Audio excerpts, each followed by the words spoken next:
Túlia. Meu boa tarde aí para todos e todas. Hoje é dia 18 de outubro de 2012, quinta-feira.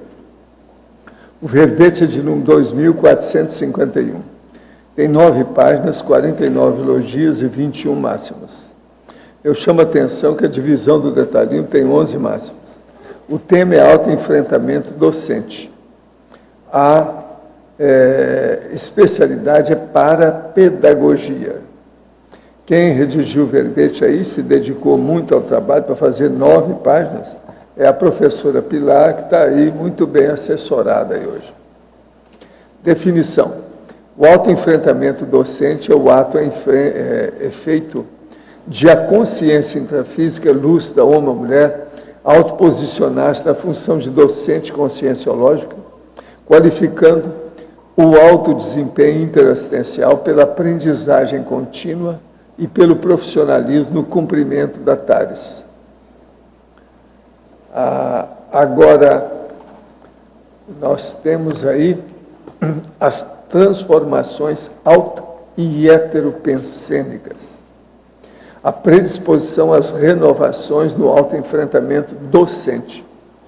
As decisões individuais conduzindo ao autoenfrentamento docente. A identificação das posturas de autoenfrentamento no aprendizado do professor intermissivista. O autodefrontar-se com a realidade interconsciencial no desempenho da função parapedagógica. Eu li apenas aí 4 linhas, tem mais de 20. Agora, a autovivência do estado vibracional profilático, favorecendo as mudanças de acuidade paraperceptiva no autoenfrentamento docente. A sinalética energética e parapsíquica pessoal, sintonizando o apoio dos amparadores e desafios de função. O patamar da amparabilidade sustentado pelo nível do autoenfrentamento docente. Agora, na argumentologia, nós temos o tópico sobre a taxologia, com 94 condições evolutivas relativas à aprendizagem contínua e ao paraprofissionalismo tarístico do autopesquisador para a reavaliação ou autoavaliação do nível de autoenfrentamento docente. São 94 itens, vale a pena ver. Na remissologia, dos 15 verbetes, nós destacamos 5. Autodesempenho proexológico, autovivência das prioridades, postura conscienciológica, priorização da proex e professor intermissivista. Frase enfática. Aplicar a cosmoética no autoenfrentamento docente promove a consciência lúcida ao neopatamar da desperticidade, refinando o autodesempenho tarístico e a interassistencialidade policármica. Você já fez o autoenfrentamento qualificador do alto desempenho da docência conscienciológica? Quais resultados práticos obteve? Eu chamo a atenção que a bibliografia específica tem 11 fontes bibliográficas. Agora, a mega-análise aí com João Paulo são 20 itens.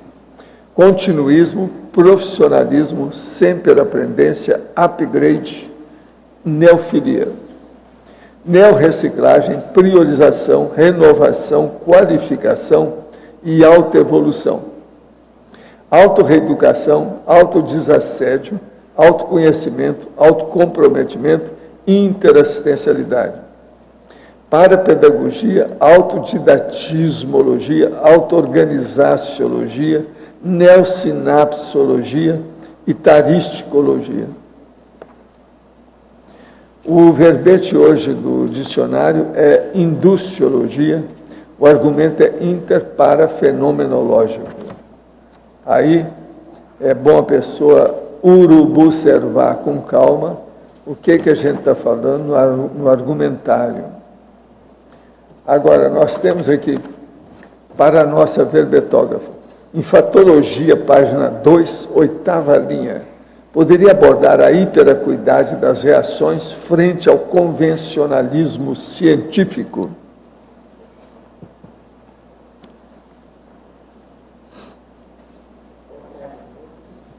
Então, vamos começar já com um tema mais mais assim aprofundado, né? Que é a hiperacuidade de reações frente ao convencional, ao que existe de científico convencionalmente. Precisamos primeiro entender quais as nossas reações, em primeiro lugar, quais as nossas reações frente ao nosso cotidiano, às nossas atividades, aquilo que nós estamos mais frequentemente fazendo, realizando. Porém, quando estamos numa função profissional, exige de cada profissional um aprofundamento, um conhecimento maior da área que ele está representando.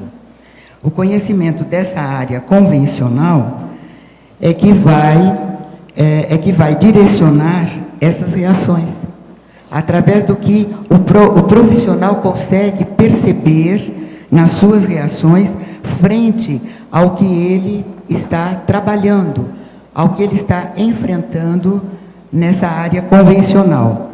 Então, escolhendo uma das áreas, por exemplo, a psicologia, se ele está trabalhando com essa área, ele vai conhecer várias abordagens, vários tipos de enfrentamento e de autoenfrentamento, mas todos eles são limitados frente ao autoenfrentamento conscienciológico. Então, todos os conceitos, eles acabam mudando.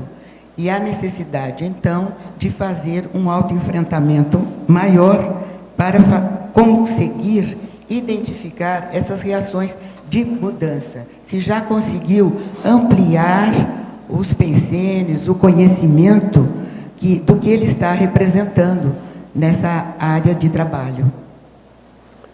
No verbete do DAC, página 28, em Primício, gostaria que abordasse o item conviviologia. Aqui nós estamos falando o seguinte: na análise mais circunstanciada dos parafatos, notamos que a força presencial da Consim desencadeia o parafenômeno da recordação sem qualquer relação com gênero, sexo, ginossoma, endossoma, sedução afetiva ou sexual. A ocorrência se sucede naturalmente, em plano elevado de convivialidade fraterna, no âmbito da transafetivologia. Em geral, o parafenômeno sobrevém com a consciência indutora ainda jovem, antes das 4 décadas da vida humana, podendo acontecer como extrapolacionismo parapsíquico, promovido por amparador de função. Neomemórias intrafísicas puxam retromemórias extrafísicas. Olha, eu quero dizer para vocês que aqui, antes de começar a nossa tertúlia, apareceu uma concierge e me abraçou. A cara é essa aqui, ó. É um garoto simpaticíssimo. Cabelo preto, eu não coloquei, o cabelo dele é preto. A cara é branquinha. Agora, muito simpático, chegou e me abraçou. Mas ele é consciente, é um amparador que se apresenta em forma de criança. E está ajudando os outros. Agora, eu já tentei ver se sei quem é, mas não sei, ele não tem muita relação comigo. Agora, ele é mais assim, cheinho, gordinho, uma simpatia, robusto e uma simpatia. Às vezes tem disso.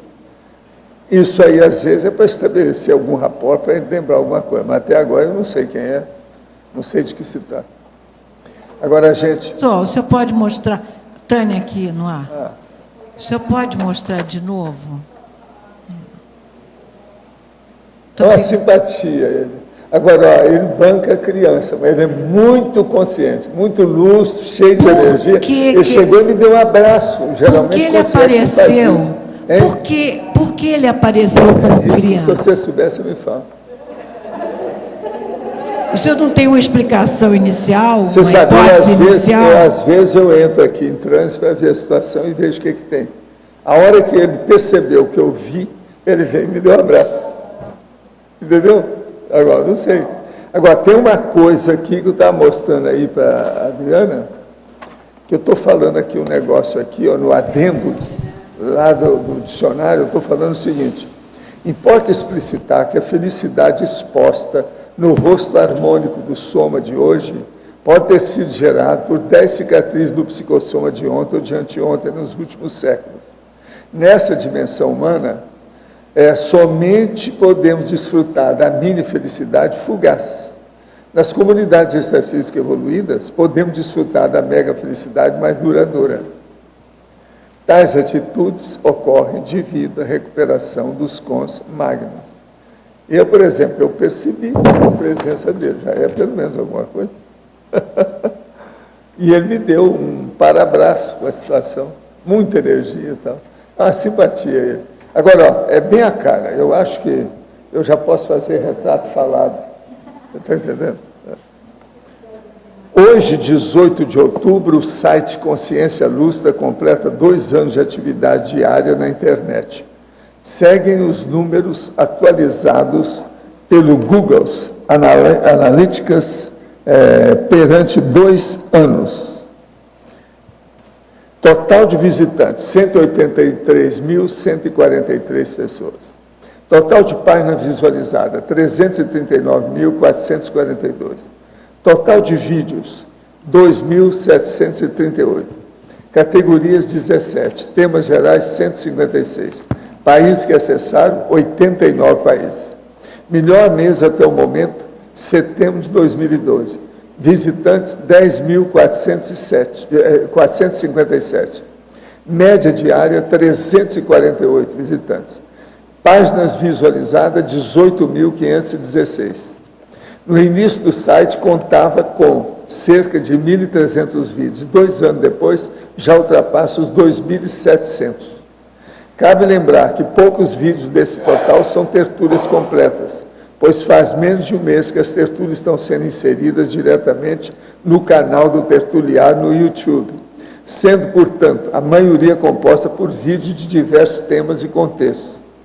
Em relação às contas no YouTube, dados atuais das contas AEPCOM e a Projetor são: total de vídeos, 912.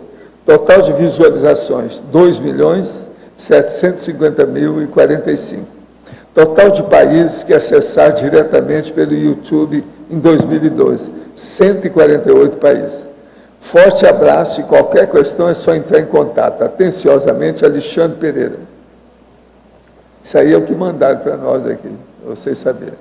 Agora, eu quero falar para vocês que depois de amanhã, é sábado, hoje é quinta, depois de amanhã, nós vamos ter, a IEC convida a todos para o lançamento da pedra fundamental do Hotel Providencial.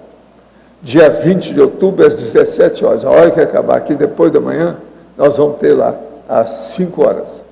O local é Rua da Cosmoética, entre o CAEC e o condomínio Cosmoética, que é aqui junto. De modo que Providencial Hotéis, que é a rede que eles querem fazer oportunamente. E o hotel é o Providencial. De modo que depois da manhã a gente conta com vocês para ver o lançamento da pedra fundamental do hotel. Tá certo? A IEC, o César, o Ari, né, o Everaldo, convidamos vocês para aparecer lá. Eu vou estar lá também depois de amanhã. Oi, Pilar. Na página 4, trinomiologia. Na segunda linha, o trinômio é autoenfrentamento docente, crise existencial, autorrevigoramento paradidático. Você pode ampliar? Você pode repetir, por favor, que eu não ouvi bem.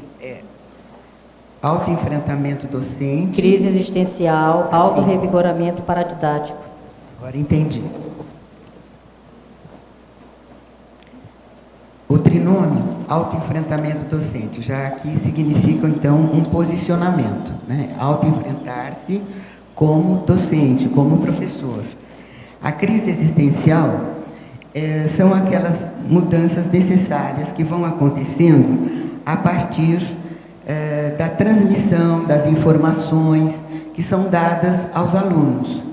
Aqui eu estou me referindo mais ao aspecto da sala de aula, porque esse tema também é abrangente aos relacionamentos em geral.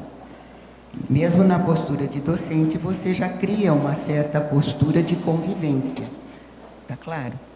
Então, essa crise existencial, ela vai ser amenizada ou vai ser mais densa ou intensa, dependendo do grau de conhecimento, do grau de aperfeiçoamento que esse professor vai adquirindo. até que, ao passar a crise, ele sente que há um revigoramento, porque depois dessas mudanças, depois dessas transformações, o que acontece? O professor ou o docente, ele adquire mais força, mais autoconfiança, incluindo, inclusive, no parapsiquismo, nas informações ou na vivência da sua paradidática, das intuições e inspirações que ele recebe do extrafísico, dos amparadores. Ficou claro? Pilar, na parafatologia, a quinta linha de baixo para cima, depois continua, né?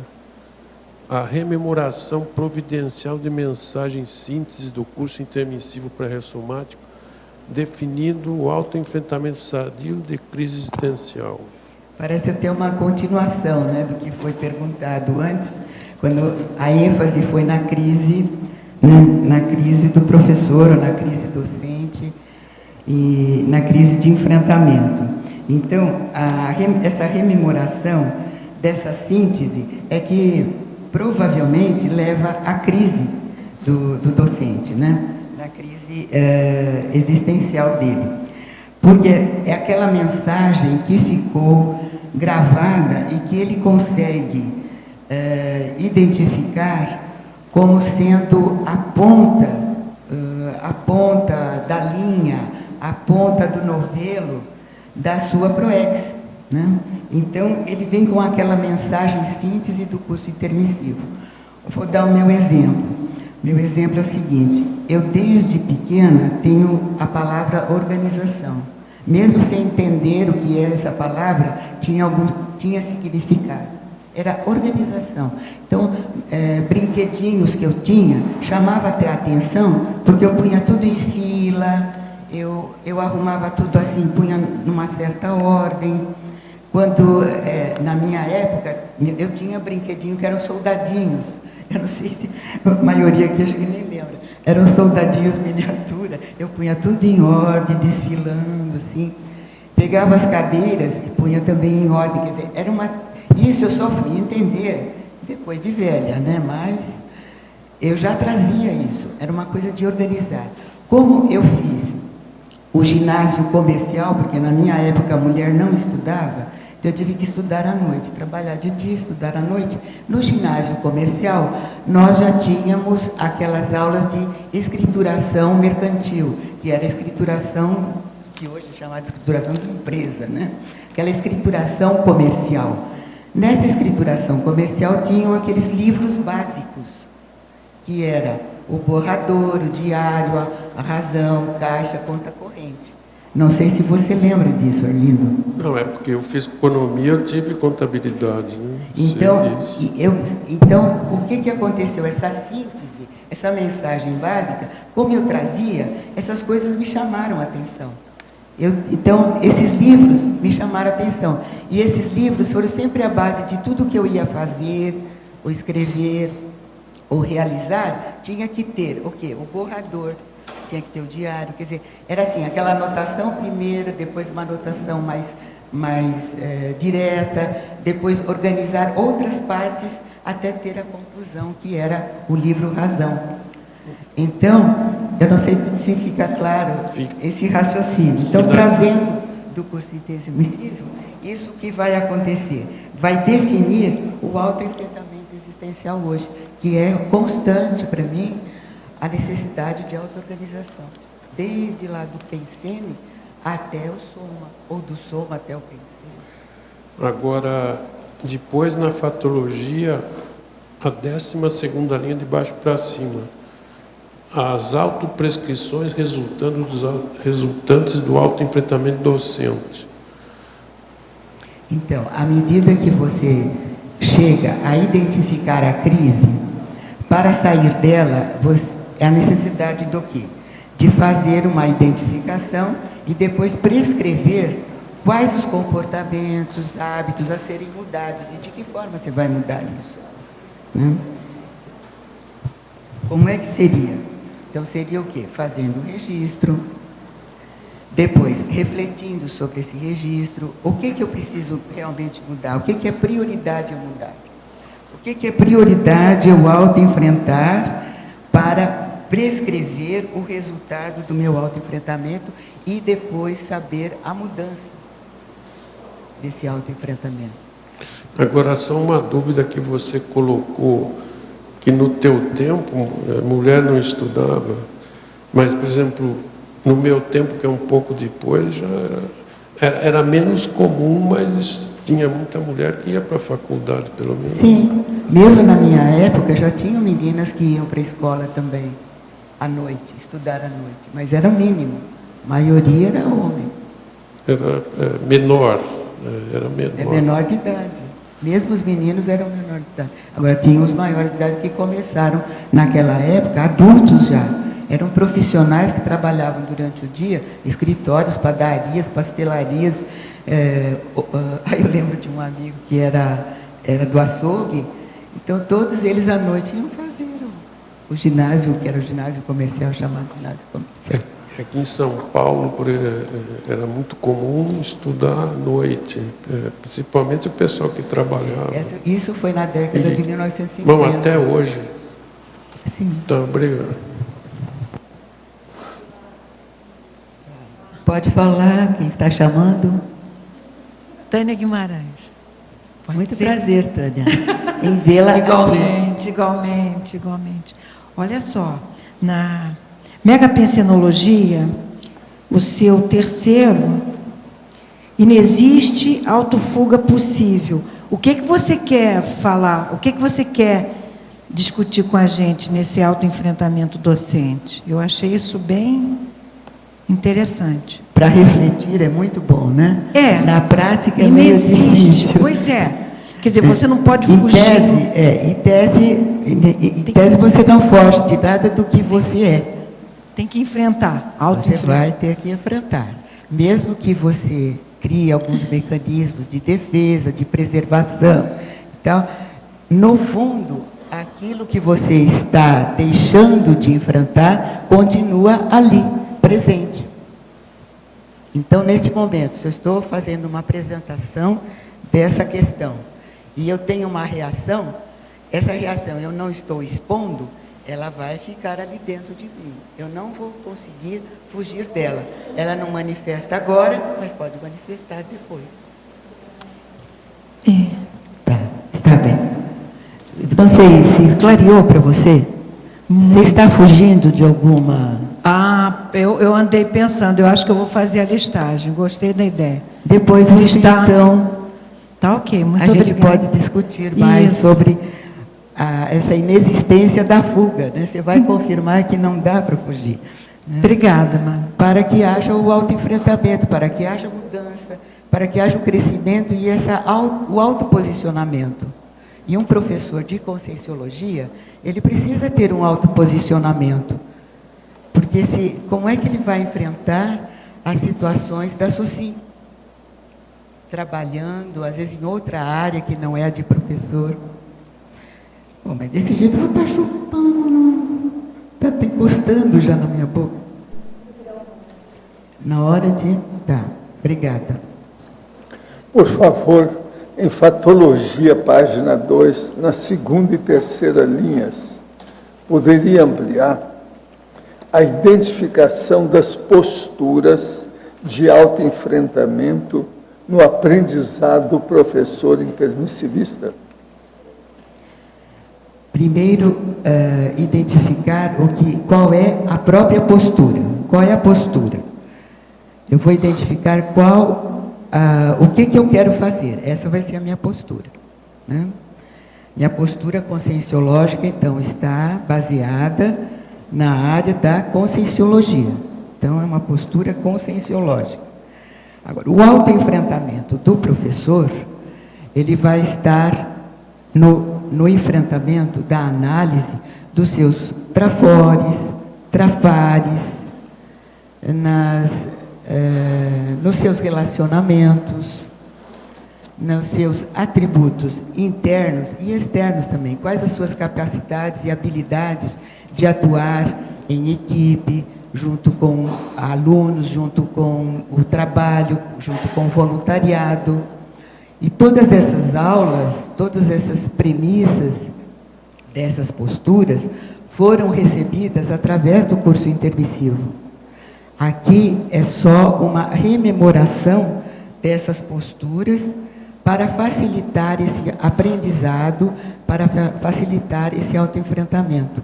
Porque à medida que há o autoenfrentamento, então há também esse aprendizado. O professor vai crescendo e se aperfeiçoando.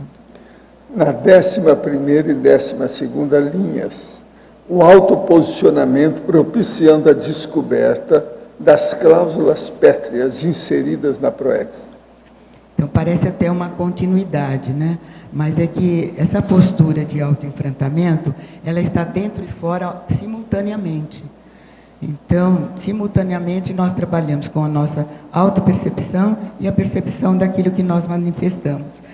À medida que nós vamos aperfeiçoando, amadurecendo, isso se torna algo mais fácil de fazer.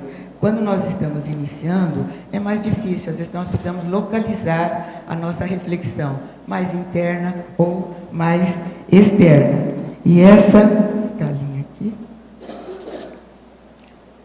Qual foi a linha aqui?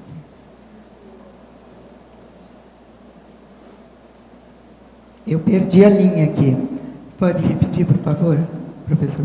O caso é 11ª e 12ª linhas, sobre as cláusulas pétreas, inseridas na PROEX. Então, à medida que vai amadurecendo, vai conseguindo afinar essa parapercepção, que vai trazer, então, mais informações do curso intermissivo e vai dando, então, a certeza da realização da PROEX, ou em que direção realizar, ou em que direção eu vou assumir esta postura de enfrentar as cláusulas pétreas. As cláusulas pétreas é aquilo que nós não podemos fugir. Discordando um pouco da Tânia, né, Tânia? Daqui também nós não podemos fugir das cláusulas pétreas do nosso curso intermissivo. Mas, embora não possamos deixar, muitas vezes nós negligenciamos e acabamos deixando, quer dizer, aquelas cláusulas importantes ou básicas da nossa PROEX pessoal. Na 8ª e 9ª linhas, de baixo para cima, olha lá de baixo. Os autoenfrentamentos na docência como profilaxia dos apriorismos conceituais.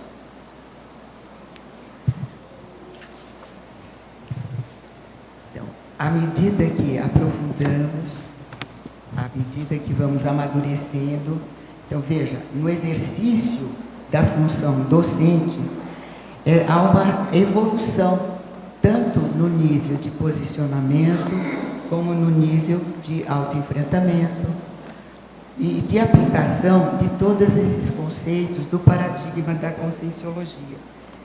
Com isso, nós vamos ter o quê? Uma profilaxia, vamos evitar ter pensamentos negativos, porque uma das premissas do nosso paradigma consciencial é a cosmoética. Então, nós vamos evitar ou até conseguir eliminar mesmo aquelas reações imediatistas de que isto, eu não aceito isto ou não aceito aquilo, sem ter refletido antes, criando então esses apriorismos conceituais. Então, para ter um posicionamento saudável, é necessário que se pense o que eu ainda tenho dúvidas, o que eu ainda não enfrento. Esses apriorismos é que criam conceitos para nós de reações imediatas, até na convivência grupal. Em Parafatologia, página 2, 3ª e 4ª linhas, poderia explicar o patamar da amparabilidade sustentado pelo nível do autoenfrentamento docente? Então, a Consim nessa função docente, ela cria, olha, além das profilaxias, ela vai fundamentando também um patamar de assistência e de amparo no trabalho. E esse patamar cada vez também melhora à medida que o professor, na sua função, está melhorando a manifestação docente. Professor, o que significa quando sentimos um fogo abrasador no cardio chakra? Já acordei sentindo como se houvesse um fogo no meu interior, nessa região. Brotou em mim uma sensação de amor irrestrito pelas pessoas, e essa sensação durou horas até ir se diminuindo. Nesse dia, até o meu sonho foi muito vívido. Isso é que a gente chama de euforia. A mega euforização começa às vezes assim. Outras vezes essa sensação começou a brotar em mim durante o dia, antes de dormir, e foi se intensificando. Cheguei a ficar com medo de dessomar por conta da intensidade do calor do meu corpo. Pois é, isso tudo às vezes pode ser apenas um processo de euforia intrafísica. Agora, ó, é bom ver a sua pressão. Sempre é bom a gente acompanhar a pressão arterial. Agora, eu acho que você deseja expor alguma coisa. Eu entrego a professora Pilar para você. Eu tenho outras aqui, uma outra aqui, deixa eu ver. Agora, eu não sei se essa defeitologia, segunda e terceira linha, eu não sei se você já falou os efeitos pedagógicos qualitativos do autoconfronto docente no cotejo dos paradigmas conscienciológico e convencional. Essa você não respondeu ainda, não. Não respondi, não. Mas é assim, esses efeitos pedagógicos qualitativos, quer dizer, é o aperfeiçoamento, é a melhora da qualidade do autoconfronto. Porque o que nós estamos aprofundando, ou tentando entender melhor, é como que o docente pode fazer essa autoavaliação dele mesmo com a tarefa, com o trabalho e o desempenho da profissão de professor, né? No caso aqui, conscienciológico. É que eu respondi mais ou menos a relação com o convencional, porque aquele que já é um professor na área convencional de ciência, ele vai ter alguns pressupostos que às vezes limitam a capacidade dele como um docente da conscienciologia. Então, ele vai ter que saber diferenciar quando ele está dando aula na própria comunidade ou para alunos interessados em conscienciologia e quando são alunos do meio convencional. Embora, lembrando que na sua postura, no seu profissionalismo, ou melhor, para profissionalismo conscienciológico, ele vai estar passando essa ampliação energética e holossomática na sua presença e na sua manifestação como docente. Ficou claro? Tá, ok, obrigado. Por favor, em Codigologia, página 3, na terceira e quarta linhas, poderia ampliar o autoenfrentamento dos retrocódigos para profissionais e a priorização evolutiva na atual PROEX?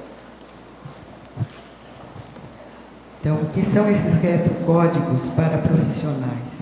Nós falamos da medida do amadurecimento desse desempenho do professor, ele vai conseguindo acessar mais informações do curso intermissivo, inclusive informações também das suas retrovidas, de outras vidas passadas, em que ele já atuou, em que ele já conheceu aquela tarefa de docente. E esses retrocódigos começam a aflorar. Esses retrocódigos para profissionais, quer dizer, são as retrocognições de ampliação do autoconhecimento e do autoenfrentamento, que vai ajudá-lo a priorizar na PROEX o que ele precisa realizar, O que o interpessimista, o docente, tem como cláusula pétrea, ou tem como obrigação, ou como um dever, realizar nesta vida. Então, eu vou dar assim, um exemplo. Eu não fui professora nesta vida intrafísica, formação assim, professora, nem de criança, nem de adolescente. No entanto, tinha facilidade quando eu frequentei a Federação Espírita, então ser professora, logo me punham para explicar, para dar aula, e eu não era formada professora, eu era contabilista, né? Contadora de história, mas então, e o que ocorria às vezes na rua comigo, sentarem ao meu lado, no metrô, no ônibus, ou andando mesmo na rua, pessoa teve vezes assim de me parar, você é professora, eu te conheço de algum lugar. Não conhecia a pessoa e nem nunca tinha visto. Mas parece que havia o quê? Um óleo pensene de professora. E não é que minhas roupas eram aquela tradicional, sabe, de óculos, de coque, não era a roupa da normalista que tinha lá perto de onde eu morava, a escola normal, que formavam as professoras. Eu não usava aquele uniforme, mas havia o quê? Algo que já era um retrocódigo para mim de ser professora. Agora, professora do que eu fui, você não me pergunta no passado. Né? Você agora está aposentada. Você agora está aposentada aí. Em tecnologia, na segunda e terceira linhas, página 3. Poderia ampliar a paratécnica da TENEPS na autoconfrontação docente desassediadora.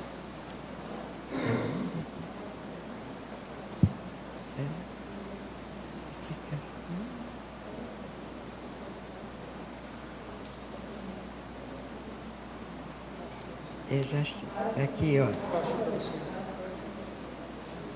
Então, a paratécnica da TENEPS na autoconfrontação docente desassediadora.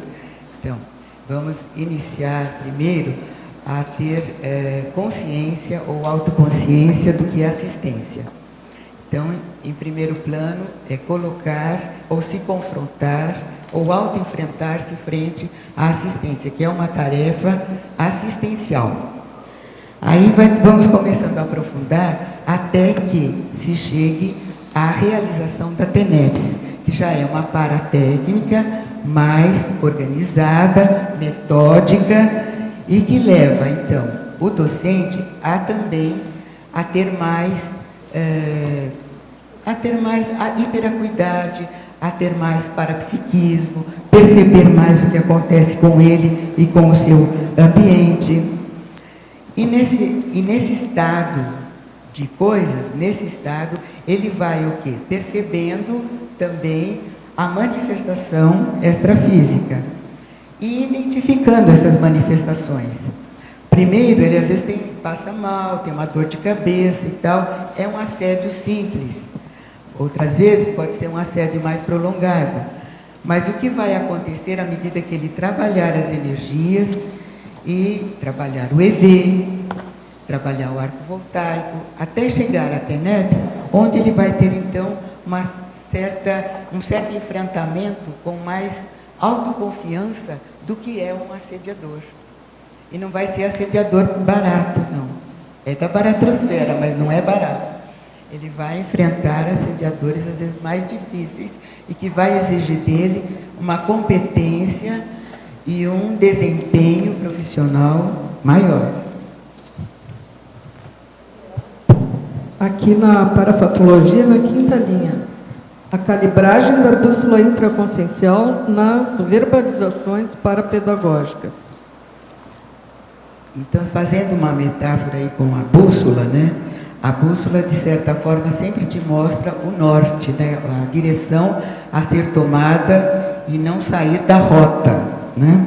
Então, a calibragem da bússola intraconsciencial é essa segurança que o docente acaba enfrentando, né? De ter a sua bússola, o que ele vai fazer, qual o próximo passo, qual a próxima viagem, qual a próxima itinerância, qual o próximo curso, qual o próximo livro, qual o próximo verbete que ele vai com isso, calibrar a sua bússola interna. Só que, para realizar todas essas tarefas, todos esses trabalhos, ele tem que aprimorar seu autoenfrentamento. Então, seu autoenfrentamento, então, muda de nível. Ele calibra a sua bússola intraconsciencial. Primeira coisa, como é que eu estou para realizar cada uma dessas tarefas, cada um desses trabalhos. Pilar. Claro. Pilar, aqui no B. Na sexta linha, na sequência dessa pergunta que a Cris fez para ti, o autoenfrentamento da realidade paraprofissional tarística. Você pode ampliar? Eu preciso pensar, né? Preciso pensar que a realidade paraprofissional tarística, quer dizer, eu já ter um conhecimento, né? Já ter um conhecimento que eu consiga expandir, antes até de falar, de comunicar ou de manifestar. É uma realidade de autoesclarecimento em primeiro lugar. Então, o autoenfrentamento tarístico em primeiro lugar, de autoesclarecimento, para conseguir realizar a contento essa tarefa docente de paraprofissional. No esclarecimento, nas dúvidas, conhecer todas essas, vamos dizer assim, posturas conscienciológicas iniciais, né? Iniciais e continuadoras, porque elas iniciam e nós precisamos continuá-las aprofundando, né? Que são da conscienciologia. Na página 7, você pode expandir os itens 7.6 e 7.7 dentro da sua vivência?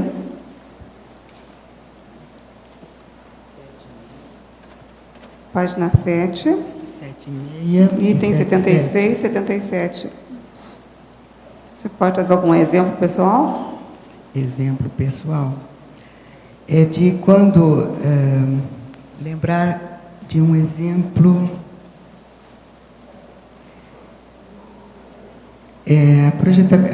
primeiro a projetabilidade educativa, é quando um amparador nos leva para fazer uma tarefa, a ajudar num evento, porque ele nos coloca ali presente para não só aprendermos, nós estamos doando energia para que ele faça o trabalho, mas o aprendizado é de quem? O aprendizado é nosso ao fazer essa assistência, fazer esse acompanhamento ao amparador. Você então, tem algum exemplo pessoal? Tenho sim, a ponto assim, de eu perceber que a maioria das projeções que eram feitas eram assistências, não eram assim só o aprendizado, eu vou numa escola, eu aprendi sobre isto, sobre um assunto, sobre um tema. O que predominava, hoje nem tanto, mas era assim, as projeções em que eu ia para assistir. E nesse assistir é que estava o aprendizado. Uhum. Eu acho que para o professor é muito comum isso acontecer. É que faz um tempo já, né? Nas itinerâncias, isso acontecia. Acontecia muitas vezes a gente ter um preparo antes, às vezes, do local ou daquela turma, já era feito um desassédio antes, quer dizer, um autoesclarecimento para esclarecer aquelas consciências. Obrigada. Professor, porque todas as vezes que faço exercício energético, exteriorização e absorção de energias, a perna esquerda parece ser mais sensível e latejante. Olha, isso é predisposição da pessoa, quase sempre quando está desenvolvendo o parapsiquismo. Não incomoda não e vê o que você faz. Vamos ver o que é que vai dar com o tempo. Não, já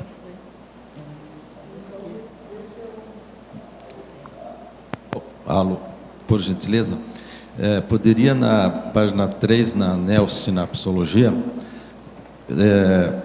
dar uma pequena diferença, as diferenças que tem os 3 primeiros itens. Não sei se precisa ler todos os itens da... Não entendi, Eucádio. Queria que tu explicasse com detalhes as diferenças que existem nos três itens da neossinapsologia lá embaixo, na página 7. Ah, os 3 primeiros? Os 3 primeiros e únicos da página. A identificação das neossinapses necessárias ao autoenfrentamento docente. Olha, isso eu não vou conseguir aprofundar, não.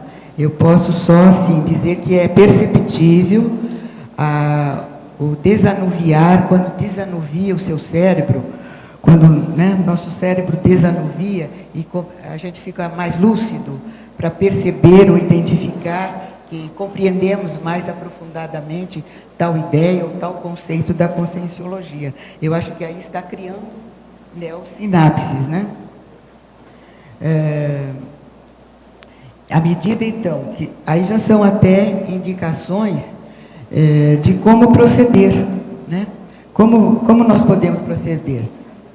Fazendo o quê? Aplicando essas abordagens de pesquisa. Então, à medida que nós criamos uma metodologia, criamos uma rotina de trabalho, então, essa aplicação de abordagens autopesquisísticas vão abrindo esses caminhos das neossinapses, vão abrindo o nosso cérebro, a nossa mente, para surgirem neossinapses de autoenfrentamento. Porque à medida que vamos estudando, nós vamos ter que nos renovando o nosso posicionamento, renovando as nossas condições intraconscienciais. Ficou claro, Eucardi? A única coisa que eu ainda não entendi bem é quais são as diferenças entre a identificação, a aplicação e as sinapses surgidas. Tem umas pequenas diferenças. Pequenas diferenças. Então, aí que eu me justifiquei dizendo que eu não saberia aprofundar. Realmente, assim, eu não tenho um raio-x do cérebro e dizer, olha, aqui está abrindo o caminho. Mas é possível identificar por algumas reações ou sensações que tenhamos de lucidez, né? Sim, mas para olhar esse termo, nós precisamos primeiro ter a lucidez de identificá-lo, né? Aí, nessa identificação, nós vamos aprofundar a reflexão, o entendimento. O entendimento. Então, ele quer essa diferença. Então, precisaria, sim, ter uma chapa, né? Uma chapa de identificação. Isso eu não tenho, não, Eucardi. Pilar? Sim. Aqui no B. Lá, ó. B. Vocês estão... Na 6ª linha da parafatologia, eu queria que você explicasse um pouquinho melhor a auto-organização parapsíquica tarística. Como que você vivenciou isso, essa auto-organização parapsíquica tarística? Eu não sei se você se referiu no ato de executar a tares, você vai... É na parafatologia ou na... Parafatologia, 6ª linha, de baixo para cima. Ah, por isso.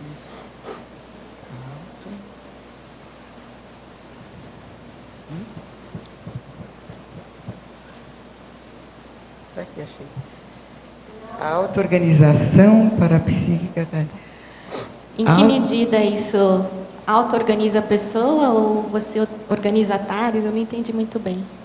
Que essa organização foi assim, de não me desviar da auto-organização. A primeira coisa que eu consegui entender quando eu estava estudando, e nem era ainda a conscienciologia, era mesmo estudando até psicologia, era de organizar como é que eu iria me preparar para o trabalho, trabalhar como psicólogo, né?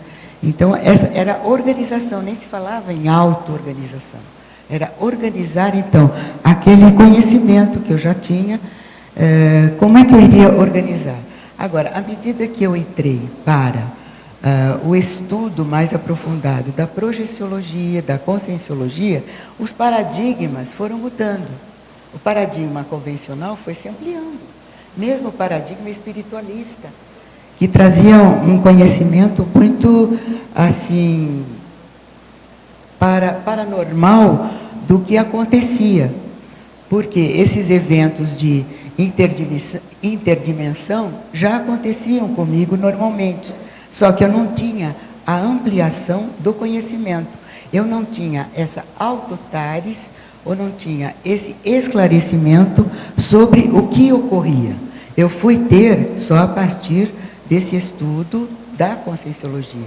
A TENEPS, então, foi uma alavanca para eu fazer uma, vamos dizer assim, uma reciclagem maior, uma reciclagem mais profunda e auto-organização, se podemos chamar assim, uma auto-organização parapsíquica, tarística, e que pode dar outras denominações, assim como cosmoética, todo esse aprofundamento e todas esse conhecimento que... Então, foi a prática da TENEPS que te possibilitou... alavancou o aprofundamento da TARES. Foi. Tá. Quer dizer, que quando eu comecei a dar aula no Instituto, eu não tinha também todo esse esclarecimento. Mas as aulas ajudaram muitíssimo, porque as aulas ajudavam a organizar holossomaticamente. Tinha que organizar as energias, as emoções, os pensamentos. Então, dessa maneira, organizava a consciência para transmitir aquele conhecimento. E, ao mesmo tempo que transmitia o conhecimento para os alunos, para os discentes, transmitia também para as consciex, para os alunos, né? Alunos extra-alunos. Obrigada. Professor. Pilar, aqui atrás de você, mas não precisa se virar. Sétima linha. Mas eu quero ver. Sétima linha de baixo para cima na fatologia. Você fala da atenção acurada às reações descartáveis. Dentre essas reações descartáveis aí do período de sua docência, tem alguma que marcou mais, que você lembra, assim? Foi mais forte? É no meio da linha, da sétima linha de baixo para cima. 3, 4, 5, 6, 7. A atenção acurada às reações descartáveis. Atenção acurada às reações descartáveis. Alguma coisa a gente já falou no apriorismo, né? Que é aquela reação assim imediata. Então, se eu não aprofundei, não pensei sobre aquela opinião, não refleti sobre aquele tema ou aquele assunto, eu vou evitar dar uma opinião imediata. Então, ter uma reação imediatista, né? Então, essa seria uma reação, então, descartável, de não reagir ou então não manifestar uma reação frente a algum assunto que eu ainda não pensei a respeito. Essa seria uma reação descartável. Outra reação descartável seria, ao ouvir uma crítica, saber ouvi-la, aprender a ouvi-la. Então, a reação de anteposição ou de defesa, de mecanismo de defesa daquela crítica, eu já evitar, ela é descartável. Está ficando claro para você? Ou você tem... pontos em comum com você aí. Tá, no meu caso. Obrigada. No DAC, poderia aprofundar ou associar mais ideias do complemento para psicosferologia, página 29. A consim-paraperceptiva apresenta na para-ocorrência elevado nível de clarividência. Isso aqui é a clarividenciologia. Quanto à parapsicosfera da consim indutora. O parafenômeno pode detonar alterações em suas posturas, atitudes, conceituações, proposições, confirmações, reformulações e decisões. E, com isso, vai enriquecer para vivências, para percepções, para, vamos dizer, evidências, para constatações, para banhos energéticos, para cerebralidades e as para prospectiva da consciência parapsíquica. Então, vamos entender, é muito importante nós começarmos a dar valor para observação, análise, interpretação do que ocorre conosco em matéria de energia e de fenômenos parapsíquicos. Agora, isso vai mexer na nossa psicosfera, na nossa holosfera, no holopensene energético da condição de ideias que nós temos em torno da gente. Agora, isso aí então faz com que a gente mude, comece a fazer uma reciclagem natural naquilo que nós temos. Então, os fenômenos, de modo geral, seja o que for, aconteceu conosco, seja desagradável ou agradável, a gente não deve deixar passar batido. O ideal é procurar interpretar, entender, ver a causa daquilo. Nenhum fenômeno ocorre à toa.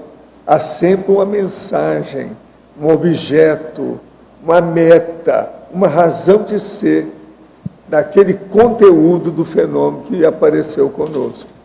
Pode ser até um fenômeno que a gente percebe que é apenas uma extrapolação. Não interessa, ele é sério e deve ser pesquisado. De modo que isso é que nós vamos chegar no que nós estamos falando hoje, que é a induciologia, a indução. Uma pessoa pode induzir um fenômeno com a gente, nós podemos induzir um fenômeno para outra pessoa, um amparador pode fazer isso com a gente, uma observação que nós temos pode induzir um fenômeno que a gente acontece ali na hora, e por aí vai. E nós temos que fazer também induções, ilações, começar a raciocinar sobre as causas, a razão de ser das ocorrências conosco. Às vezes, um fenômeno aparentemente simples, ele está trazendo uma mensagem extremamente séria para nós. E, às vezes, muito positiva. Agora, a maioria de grandes fenômenos que passam com as pessoas em geral, passa batido ainda. Porque há pouca convivência com o processo da energia consciencial. Professor, aqui dentro do DAC, ainda na página 28... No item Conviviologia, ao final, o senhor coloca: em geral, para fenômenos sobrevêm com a consciência indutora ainda jovem antes das 4 décadas da vida humana. Por que acontece? Acontece porque nessa condição a pessoa não é nem carne, nem vegetal, nem granito. Ela está ainda se adaptando. Até os 26, ela não tem nem maturidade biológica ainda, o cérebro ainda não está totalmente formado, nem nada. Na adolescência, então, nem se fala. Agora, uma pessoa, quase sempre, quando ela vira Balzaca, lá pelos 30, ela começa a amadurecer na prática as coisas todas, mas isso começa aos 26. Então, antes dos 40 é que geralmente acontecem essas coisas, porque a pessoa está mais aberta. Você está entendendo? As influências externas e as influências de parafenômenos, de ocorrências extrafísicas, de alguma coisa que vem de consciex para a gente. Agora, o problema nosso é a gente se adaptar a essa condição do jeito que eu sou aqui, ó, com as minhas coisas. Observa como é que eu sou. Eu estou aí. Tá, aí eu entrei em concentração, vi a criança. Aí chegou e me abraçou. Está entendendo? Ele interagiu, né? Viu o que o senhor viu? Pois é, entende? Ela reparou que eu vi. Então, você amplia a sua convivência. E outra coisa, você começa a selecionar também melhor todo mundo, né, com quem você convive. Isso aí ajuda. Walter, nesse caso, tem uma mensagem, né? Você falou que foi um fenômeno. Até agora eu não sei por quê. Você ainda não sabe, mas vai analisar. Não sei. Né? Agora, o caso é aqui, ó, para aqueles que nós estamos falando que não viram, o problema é o seguinte: eu fiz isso aqui em segundos, a cara que eu vi, tá certo? Foi isso aqui, ó. Uma criança dos 8 a 9 anos. A hora que ela percebeu que eu tinha visto, ela chegou e me abraçou. Mas veja, é uma consciência super lúcida, de energia muito avançada, evoluída, que tem as reações de criança, porque deve estar fazendo assistência para a criança. Como eu estou na segunda infância, ele veio e me abraçou. Entendeu? Mas ó, a cara é bem essa. Só que ó, o cabelo é preto, tá? Que eu fiz isso aqui em segundos, a hora que eu vi. E deixei do jeito que está aí, não mexi em nada. Entende? E a cara, ele é robusto, ele é cheinho, simpático, sabe? Dá vontade mesmo de abraçar. Ele é fofinho, aí ela já deu a expressão. Eu vou chamar de fofinho. Agora eu quero saber o que vai acontecer. Eu preciso saber o que é, sei lá se é alguma coisa comigo. A Graça, de vez em quando, está atendendo muita criança. Eu não sei o que é. Vou chegar para ela e falar assim, ó, tem alguém aí na sua freguesia, na sua clientela? Sei lá, né? Agora, ele é super inteligente. A cara aqui está mostrando que ele tem inteligência ou não? Tá? Mostra que tem inteligência? Eu vi a Graça agora na televisão fazendo uma entrevista sobre criança. Eu só vi um pedacinho. A Graça Razeira. Agora? É. Ah, não. Eu não estou sabendo disso. Se a Graça vai, a gente não sabe bem ela. Eles convidam na hora. Mas você viu agora? Sim, agora na hora do almoço. Filha da mãe, então está explicado. Estava comentando sobre... Está vendo? Eu tive a inspiração que talvez fosse alguma coisa... Eu só vi um pedaço da entrevista. A entrevista ela estava dizendo sobre celular e criança, os pais e essa responsabilidade. Achei muito barulho no restaurante. Ela está no consultório, quando a turma da televisão vai lá e pega e leva a televisão na hora. Nem ela sabia que era televisão. Eu não estou sabendo nada disso. Outra coisa, ela sai muito cedo de casa. Então é isso. Isso aí é criança que mexeu lá com as coisas dela. Tem disso. Agora, uma coisa. Isso aí deve ser gente da chinesinha. Foi o que eu pensei, mas fiquei quieto. Estou esperando para ver. É da equipe da chinesinha que trabalha com ela. Pilar, tem uma pergunta para você, a Elisa, aqui no ar.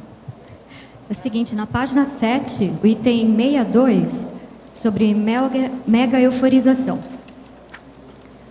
Aí a minha curiosidade é a seguinte, eu estou sabendo dessa técnica há pouco tempo, e eu queria entender se dá para fazer uma auto-mega euforização, ou como é que funcionaria isso nesse contexto? Você está perguntando neste contexto do professor, do autoenfrentamento docente? Sim. Ou você está falando assim só para você? Porque Não. aí eu passaria para o professor. Se for assim para você, as duas ele daria... coisas são importantes. Nesse contexto, eu acho que é muito importante. E para a gente, como consciência, saber fazer também, se for possível.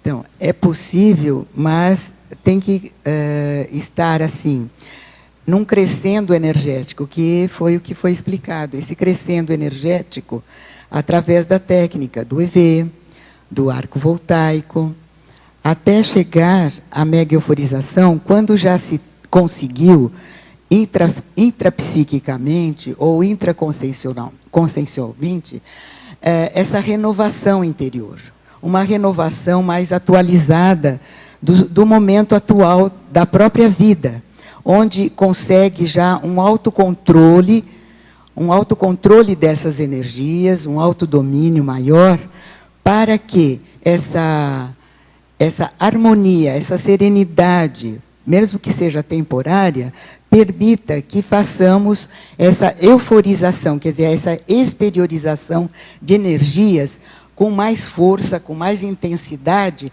mas que mantendo aquele equilíbrio íntimo, sem nos desequilibrar, sem nos deixar com muita euforia e sem nos deixar também indiferente àquilo que está acontecendo ou às nossas dificuldades de estar realizando esse tipo de trabalho de atividade ou de conclusão da técnica. Ficou claro para você, Elisa? O professor Waldo pode acrescentar. Ela perguntou sobre a mega euforização, que eu falei que é sobre a harmonização íntima aumentada. Se é possível a gente fazer uma auto-mega euforização, então, como seria isso? Então, mas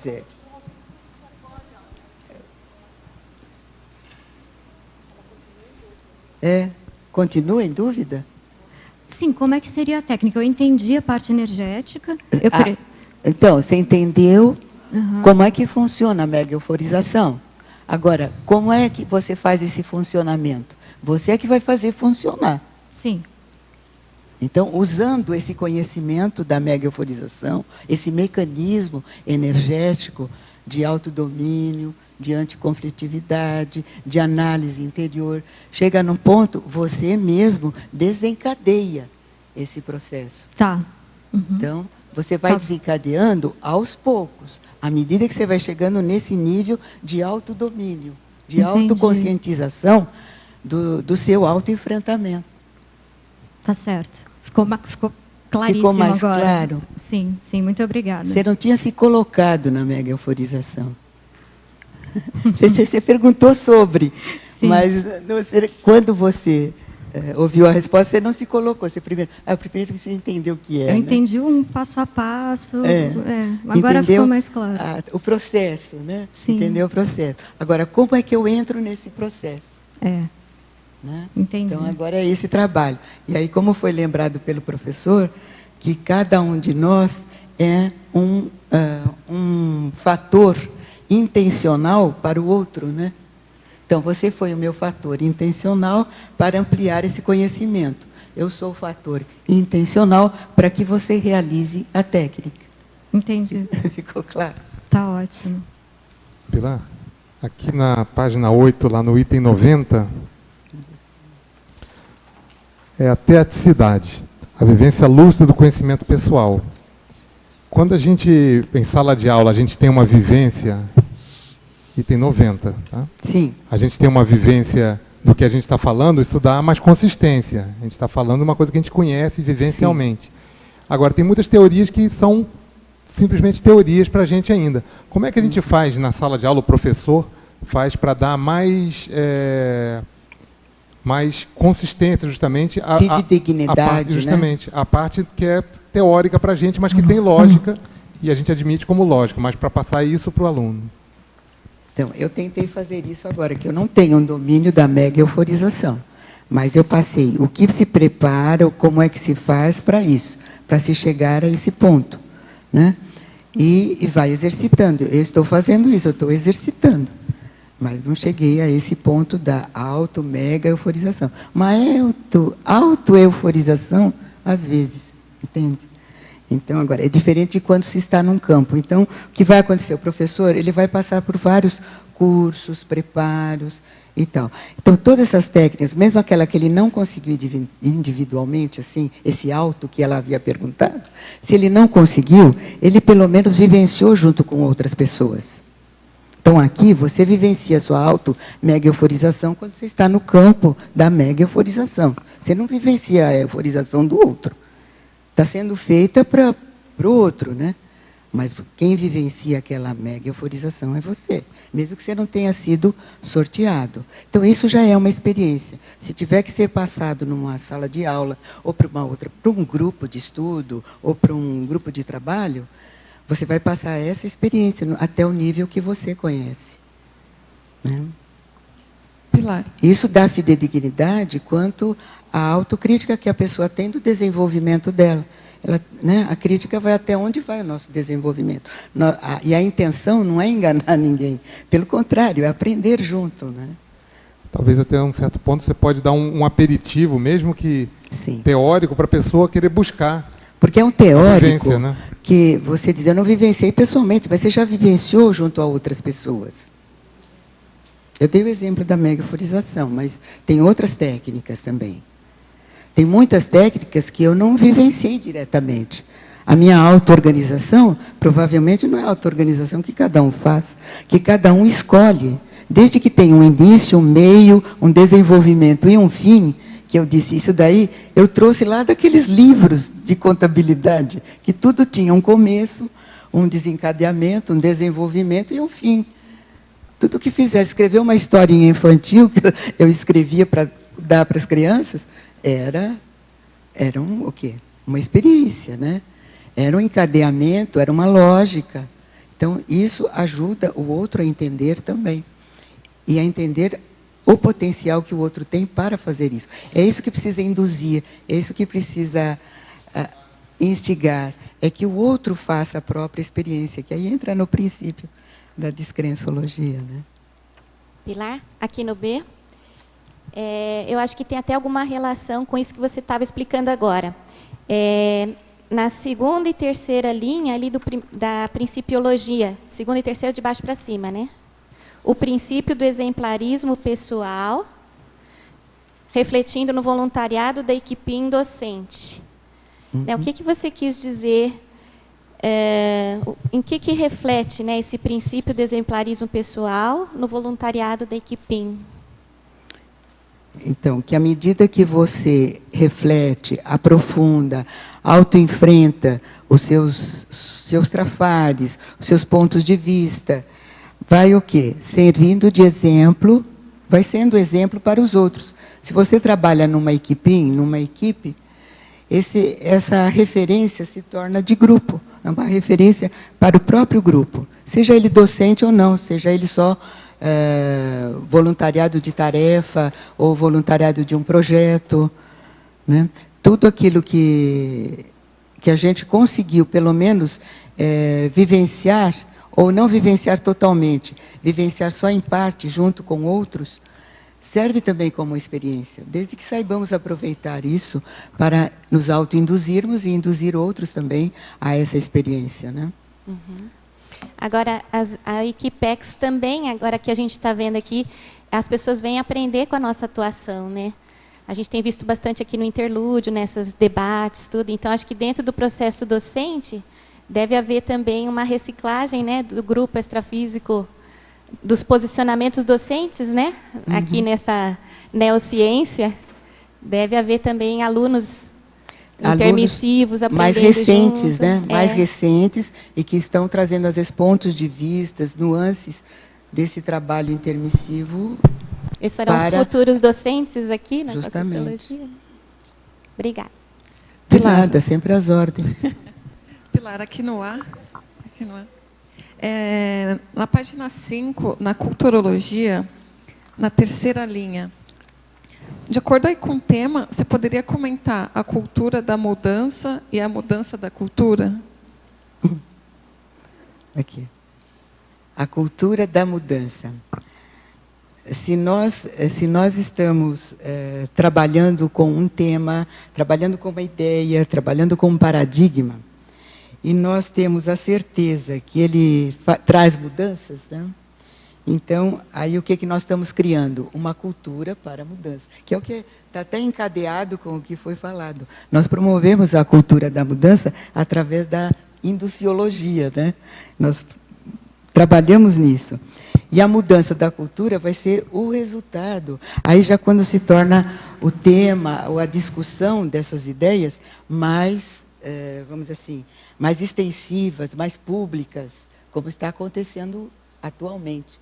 Com a implantação da conscienciologia na internet, tem os tertulianos todos aí que nos assistem de vários pontos, e muita gente se abrindo para assistência, para TENEPs e para docência. Então, veja só, o resultado da cultura da mudança que nós levamos, que nós trazemos, nós também trazemos, né? Nós estamos levando, mas nós também trouxemos de lá, vai levar o quê? A mudança da cultura. Só que está levando um tempo. A cultura ainda não mudou.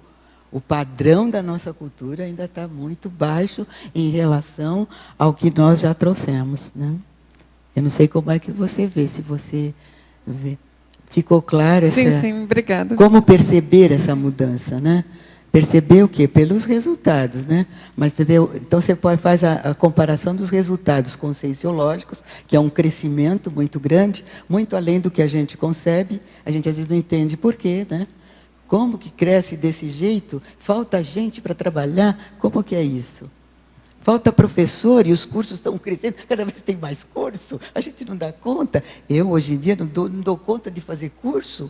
Como é que fica isso, né? Mas toda essa mudança está acontecendo. Parece que o Sérgio está rindo para mim. E então, por esse resultado, essa cultura vai abranger também a socinha, a humanidade. E esse padrão da humanidade, aos poucos, também vai mudar. Obrigada. De nada. Vamos trabalhar.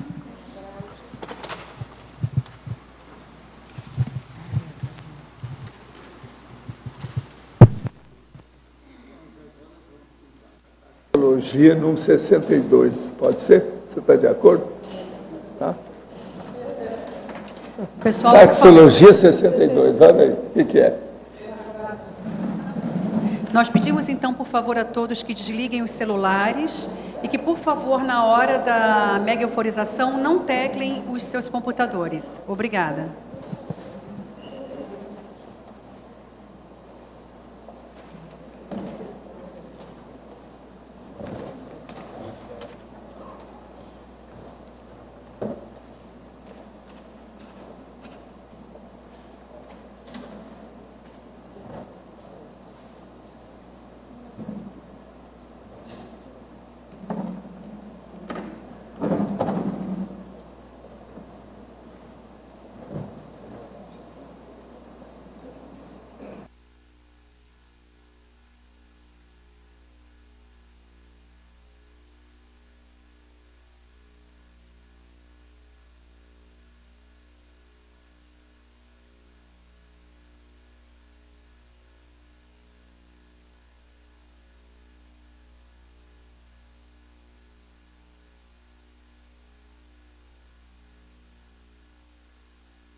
Então, como é que foi aí com você? Legal. Então, eu senti muita pressão nos olhos, assim, muita pressão. Assim. Tivesse que apertar muito os olhos. Assim, e um pouco aqui em volta da cabeça. Assim, só. E depois aqui, uma pressão aqui também. Depois foi me acalmando. Eles devem estar limpando você aí na questão do fronto chakra. Estavam trabalhando com você nesse sentido. Você sentiu que estava movimentando umas coisas em você? Assim, desde que eu cheguei aqui eu já senti assim. É isso aí. Brilhando assim. Você está sentindo bem agora? Estou bem. E você, como é que foi?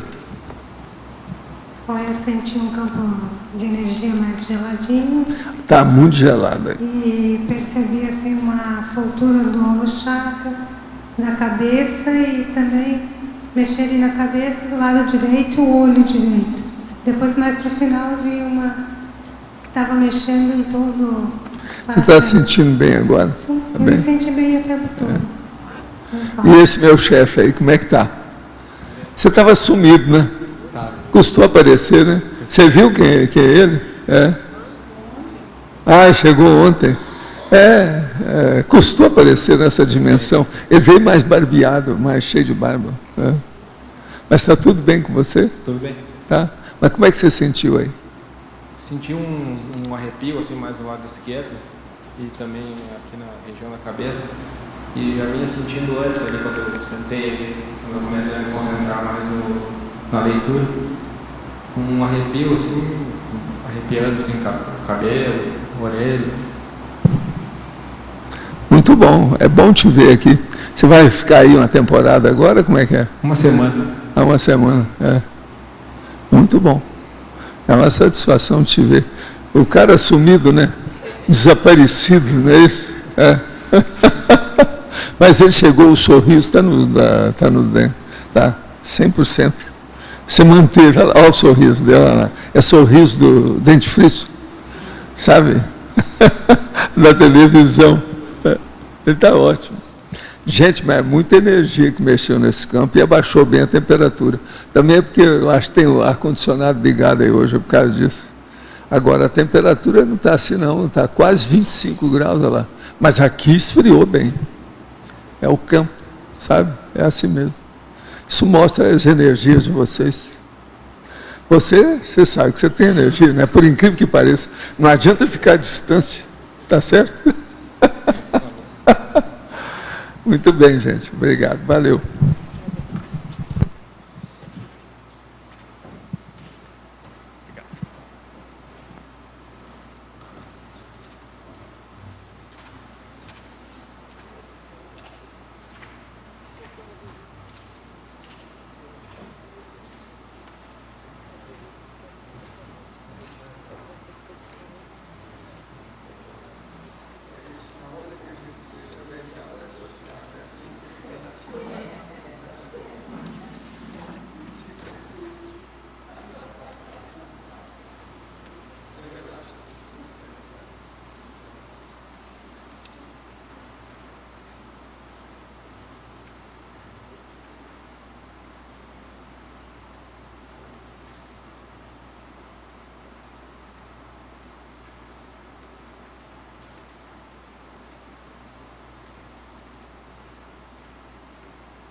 Então, como é que foi você?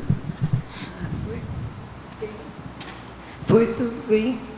E assim, um aperto aqui bem forte, aqui apertando aqui assim, mas o mais era aqui, no umbilico, assim, uma sensação gozada que se espalhava pela barriga, uma espécie de uma dorzinha. Eles deram uma geral em você aí agora. Você percebeu alguma coisa também, né? Tiraram a energia de você. Então, assim, aquela dorzinha, assim, aquilo se espalhava, assim, pela barriga toda. E o mais, estava tudo bem. Agora, hoje você veio disposta para isso, a vez sem bengala. Né? Agora, e você? Você veio para fornecer energia. Você notou o campo, como é que é? É o quê? Você veio para fornecer energia. E você é doador de energia. Foi? Você sentiu alguma coisa? Como é que foi? Como é que foi? Ele está sempre alegre. Engraçado, eu estava sentindo mais ali. Aqui eu senti uma tranquilidade, uma coisinha aqui, uma sinalética aqui, uma sinalética aqui, acabou, fiquei tranquilo. Quer dizer que você ficou sério. Depois dessa, ficou sério com as energias. Está sentindo bem agora? Estou muito. Então tá muito. Bom. E você, como é que foi lá? Eu, no início, eu percebi assim que eu estava recebendo uma energia, mas na cabeça. Eles estavam te preparando para doar energia depois. Nós doamos muita energia. Eu senti aqui. Exatamente isso. Então, eu senti essa energia e aí depois eu percebi que só saía energia, sabe? E assim aquilo ficou mais tranquilo mesmo saindo a energia. Impressionante. Está sentindo bem aí? Estou ótima. Então assim, tá bom. Tá bom. Qualquer coisa a gente junta vocês aí quando precisar. Para dar energia para tudo.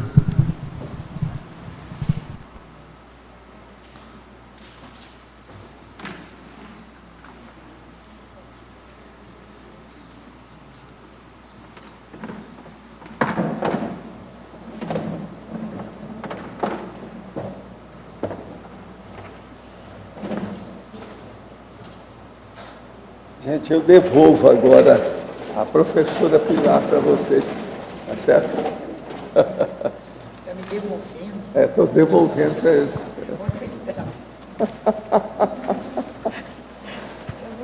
Pilar, na página 7, ali no 58, né, liderança cosmoética, como é que você percebe na sala de aula, que você já falou, né, sobre a docência, a questão da sala de aula, nessa questão do docente, na posição de poder, né, conhecimento, como é que, na sua visão, como é que é essa liderança cosmoética, essa democracia em relação ao conhecimento, como é que funciona, na sua opinião?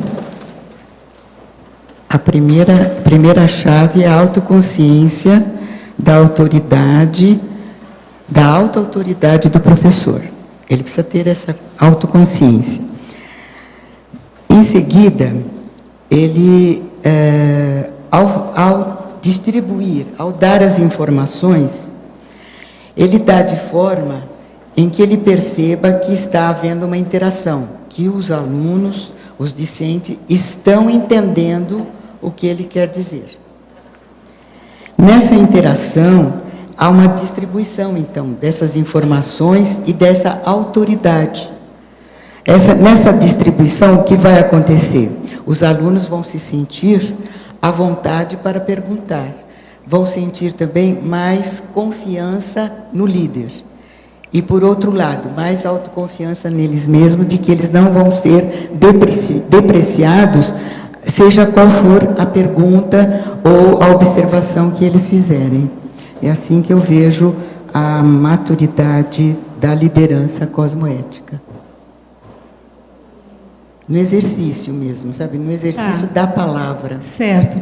E há também, você acha, uma distribuição da questão da própria liderança, no momento em que o aluno interage, ele também fica aquela... Ele assume a liderança dele.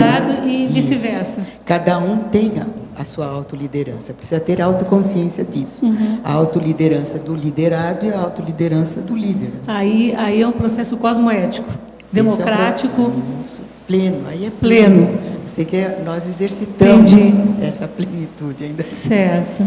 Mas vamos exercitando essa liberdade de manifestação cosmoética. Tem que ter Certo. essa base cosmoética. Uhum. Né? A consciência de que existem esses princípios. Aí todos aprendem, né? Todos aprendem.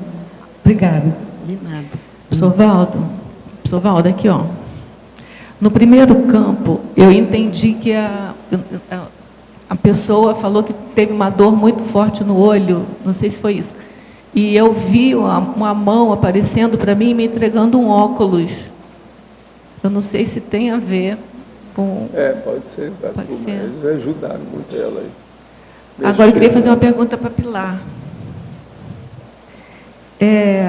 Na fatologia, o último item é o campo homeostático das tertúlias diárias, predispondo ao confronto cognitivo e atualização evolutiva. Pelo que eu vi aqui, você fez um cotejo entre as tertúlias e a didática, não é isso? Você pode ampliar mais um pouco? Qual é a influência, qual é a importância que isso tem na... Aí depende não só da autoconsciência, mas da condição de interação que o tertuliano faz e dá abertura para essas ocorrências ou esses acontecimentos dentro do campo da tertúlia. Como é um campo homeostático, ele predispõe a que venham ideias, mudanças sempre positivas. Mas se aparece alguma coisa negativa, ele também pode observar, porque o campo não o tira do equilíbrio. O campo ajuda ele a estar dentro desse equilíbrio, mesmo percebendo alguma reação que seja negativa. Mais alguma?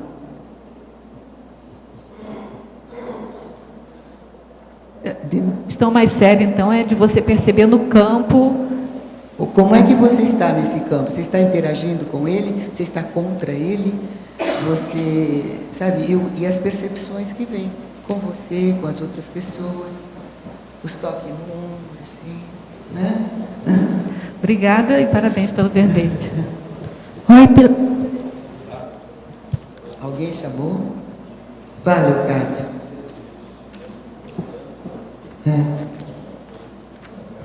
Mas aí na bibliografia, no item 3, está Homo Pacíficos, faltando o Sapiens. Já foi visto. Foi visto. Valeu. Já foi visto. Obrigada, viu? Oi, Pilar, aqui no A. Aqui no A. É a página 2, para a fatologia, de baixo para cima, terceira linha. Você poderia aprofundar um pouquinho sobre a participação no trabalho da reurbanização planetária? Também essa condição depende da autoconsciência, da consciência, né, da pessoa, em relação a esse trabalho, a extensão que o trabalho ou da tertúlia ou o trabalho pessoal tem na assistência ao planeta. Com essa autoconsciência, amplia também e desenvolve as técnicas que são usadas, a TENEPS e outras técnicas, trabalhos de campo, as dinâmicas, que vão o quê? Predispor a essa mudança de cultura, como havia perguntado a nossa compassageira evolutiva, influindo, então, na mudança de cultura através dessa reurbanização. Então, cada passo, cada informação, cada mudança que é feita através das energias, através da ideia, é uma reurbanização. Começa no jardim de casa e vai para o jardim da humanidade, né? O jardim do planeta, essa reurbanização. Ficou claro? Tá, obrigada, Pilar. De nada, vamos continuar na sementeira aí do jardim. Eu teria um exemplo aqui, vocês viram na citaciologia, a citação aí do Demóstenes. Então, a única certeza que temos é da constante e permanente mudança. Então, o Demóstenes, ele era um fanático pela palavra. Fanático no bom sentido aqui, né? Ele era assim, tinha uma admiração muito pela comunicação. Ele era um político e orador. Só que ele teve um autoenfrentamento muito grande. É um exemplo. Porque Porque para ser orador ele precisava se comunicar, precisava falar, e ele era gago. Então, qual o exemplo dele de autoenfrentamento? Só que ele tinha uma praia, né? Ele tinha uma praia lá em Atenas, ele andava então pela praia, às vezes até corria, declamando, porque ele criava também os poemas, né? Ele declamava em voz alta e colocava seixos na boca. Quer dizer, ele fazia todo um exercício que hoje não sei como é que seria feito, né? Seria mais um fonoaudiólogo que daria as técnicas de enrolar a língua, torcer, mudar o maxilar, soltar outros sons, né? Para poder melhorar. E ele conseguiu superar a gagueira e se tornou, naquela época, o maior orador da Grécia. Eu achei interessante esse exemplo dele. Um outro exemplo é que foi ontem no jornal, eu não lembro qual deles foi, no jornal da Band, acho que foi, passou uma reportagem, é que a moça, a Juliana já saiu, mas é sobre essa mudança assim, de ensino, de escola, de cultura. Naquela favela de Heliópolis, em São Paulo, um professor que assumiu a coordenação da escola, ela estava toda depredada, havia sido roubado, inclusive tinham recebido os computadores, foi nessa época dos computadores, eles receberam os computadores e foram roubados os computadores dentro das caixas, tudo depredado. Era um período assim de maior índice de agressões, violências nessa favela. E essa pessoa, esse professor, ele passou a ser o diretor da escola.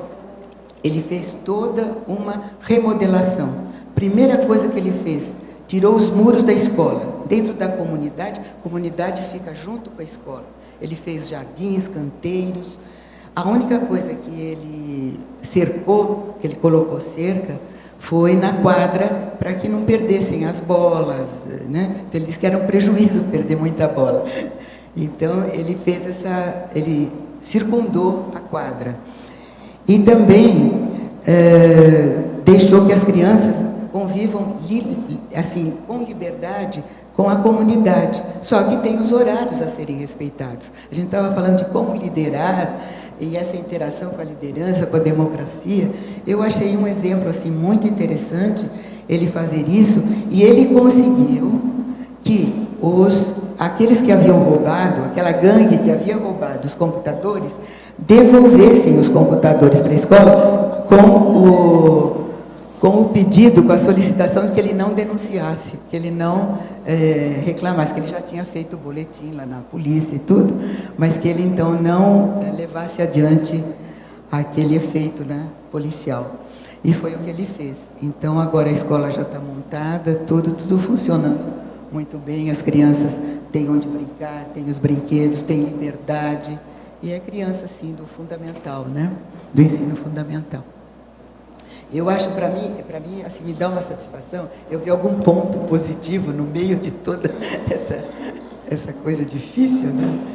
Pilar, fala. Acho que você também não citou que o professor, ele colocou as crianças no comando todo, não é isso? Ah, sim, ele criou. Um detalhe importante, ele instalou a democracia entre as crianças e elas que comandavam tudo. Então, entre eles também elegeram lá o prefeito, o vice, e eles discutem tudo. Então, se é para... Você lembra de mais alguma coisa do caso aí? Né? De que eles, então, funcionam assim como uma pequena comunidade, né? A escola funciona assim. Não é o professor ou a diretoria que coloca as placas, não, tudo é discutido. Se há um infrator, alguém que fez alguma coisa errada, é levada para esse conselho, ele tem que faz a cariação, ele tem que se colocar, fazer esse autoenfrentamento diante dos colegas e ver até onde, por que ele errou e tal, e como é que ele vai resolver a situação. Pilar, eu espero mais os outros 200 verbetes da sua parte. Era só 200. Tá certo? Eu diminuí. Sabe, eu ia falar 500, mas eu falei 200. Agradeço a oportunidade. Os nossos comerciais, por favor. Obrigado. Hoje tivemos 77 assinaturas no livro de presença, 18 perguntas presenciais e 11 perguntas online. Temos os recados da Rosemary sobre o curso Desperticidade, a Elisa sobre o curso Apolônio de Tiana, o Eduardo sobre esse P2, Buenos Aires, junto com a Patrícia, a Marguê sobre o Desperticidade, Sandra sobre o curso Fundamentos da Conviviologia.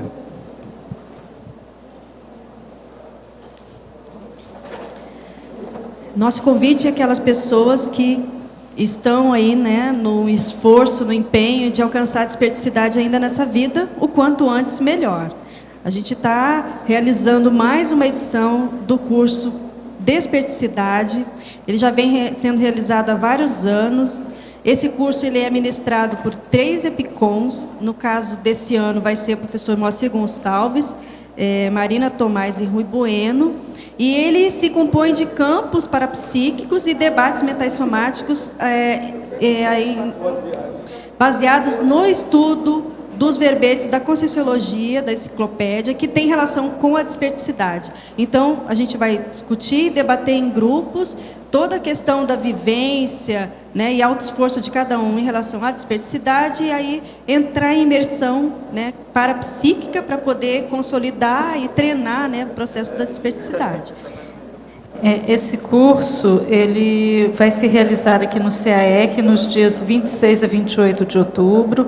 Ainda dá tempo para quem tiver interesse fazer a inscrição.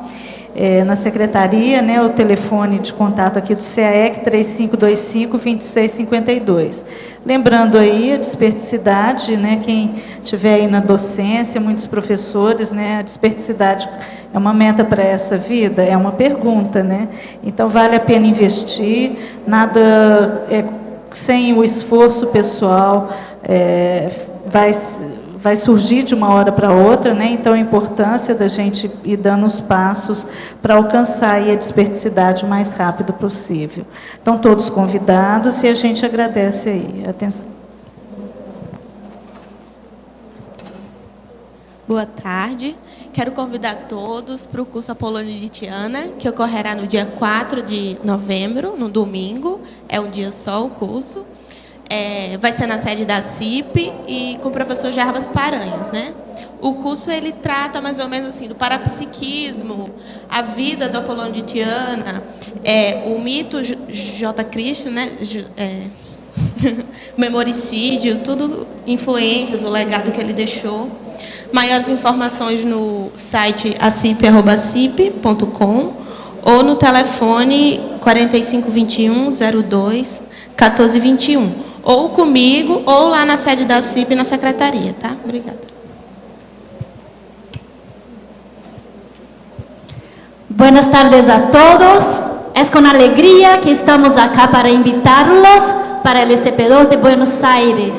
El SP2 va a ocurrir dentro de una semana en la capital, Buenos Aires, corazón de toda la manifestación de Argentina. Estaremos en 3 días de intensa reurbanização extrafísica. A participação no campo de SCPO2, ela viabiliza uma trégua dos heteroassédios. A pessoa tem condições de estar compreendendo ideias que ela não compreenderia, às vezes, se não tivesse aquela condição de trégua. E esse SCP2, especificamente, é uma oportunidade de estar vivenciando esse ambiente de campo é um campo internacional, é um outro Holopensene. Então, quem puder, vale a pena fazer um esforço para ir até Buenos Aires, contribuir com as suas energias e participar desses campos. Gente, ainda há passagens, ainda tem gente se inscrevendo, ainda há tempo para participar. Você pode entrar em contato com a gente no IIPC. O DDD é 45 2102 1448. O ECP2 vai acontecer do dia 26 ao 28 de outubro com a EPICON Adriana Lopes. Obrigada. Boa tarde a todos. O Colégio Invisível da Conviviologia e o CEEC convidam para o curso Fundamentos da Conviviologia, que irá ocorrer nos dias 9, 10 e 11 de novembro. Nós vamos dar um destaque hoje para a aula do Convívio Interassistencial, que é a aula inaugural com a professora Marina Tomás. E vamos fazer algumas perguntas para você refletir, que já fazem parte também desse curso. Você consegue ser interassistencial em todos os convívios? Como que você lida com aquele seu vizinho que liga o som no mais alto volume e você quer estudar e você quer preparar uma aula? Você consegue ser interassistencial com o seu vizinho? Então, isso é uma coisa para você pensar e são coisas que nós vamos discutir. Quais são as suas estratégias interassistenciais para lidar com certos convívios difíceis e, às vezes, complicados? Então, estão todos convidados. Mais uma vez falando da data, né, dos dias 9, 10 e 11 de novembro, e quem quiser pode fazer a inscrição pelo telefone 45 3525 2652. Obrigada. Para amanhã teremos o verbete TENEPS Autocapacitadora. A especialidade é Tenepsologia, de autoria da professora Adriana Lopes. Obrigado pela sua presença e até amanhã.